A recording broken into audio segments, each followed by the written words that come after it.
Good morning, it's your man, Pastor Jay, with another reflection on devotion. Today we're looking at Romans chapter 13. It's a pretty short chapter, so we'll get through the whole thing. He begins this particular passage by admonishing Christians to be obedient to the government. In verses 1 and 2 it says, every person is to be in subjection to the governing authorities, for there is no authority except from God, and those which exist are exhibited by God. Therefore, whoever resists authority has opposed the ordinance of God, and they who have opposed will receive condemnation upon themselves. Now, we know historically this particular chapter has been used to enforce some horrible atrocities.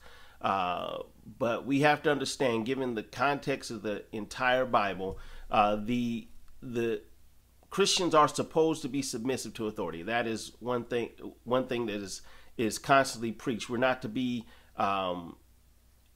illegals and being troublemakers and these type of things. That's not what Jesus did. He did stir up some trouble, but again, he did it, and he was righteous in his actions. And we too, as Christians, have to be righteous. But we have to understand there is leeway for not rebellion, but for resistance to stuff that goes against the will of God. We know that we're to obey God first above man. And in the Matthew Henry commentary, in dealing with this particular passage, it says that the just power must be submitted to. The inference there is that this authority, Paul is inferring that there's good rulers and not corrupt. We are to submit to those rulers who are not corrupt and not fraudulent. We know that there's some we may not like.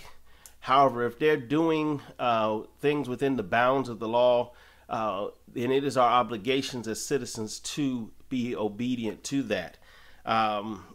We are not. This text doesn't say we can't stand up against injustice. Don't ever think that that's the case.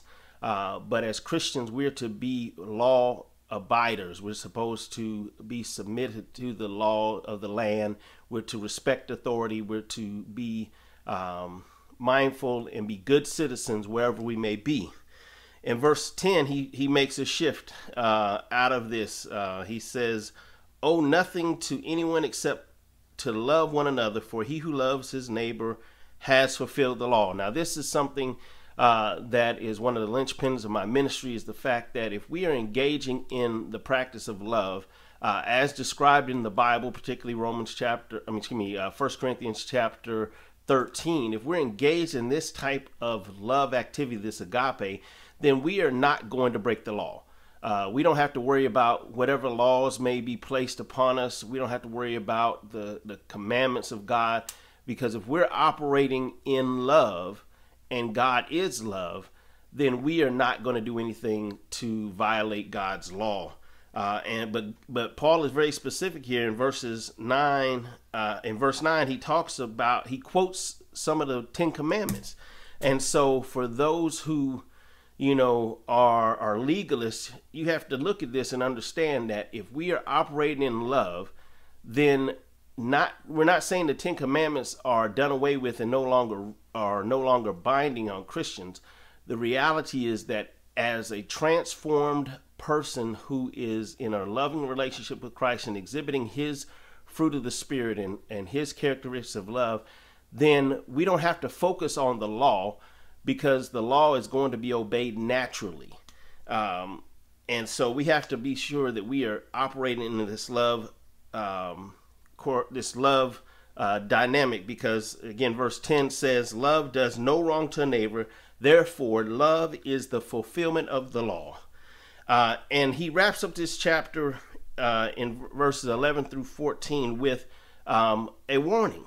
He says, do this knowing the time, that it is already the hour for you to awaken from sleep, for now salvation is nearer to us than when we believed. Verse 12, the night is almost gone and the day is near. Therefore, let us lay aside the deeds of darkness and put on the armor of light. Paul was very cognizant that Jesus is returning at some point. He believed it to be in his lifetime, and I believe it to be in my lifetime too.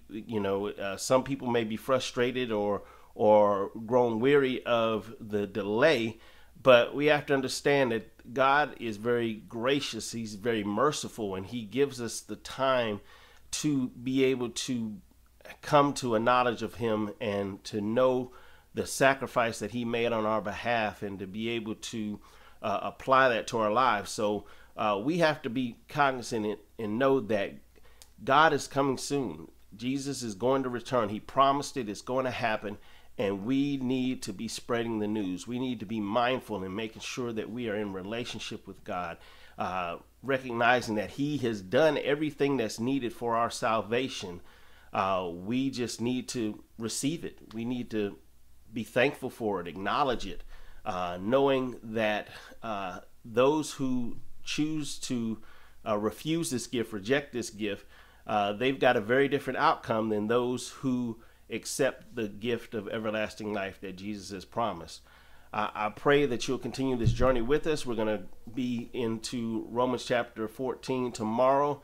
God bless you. Have a wonderful day. This is your man, Pastor Jay, out with another reflection on devotion. God bless.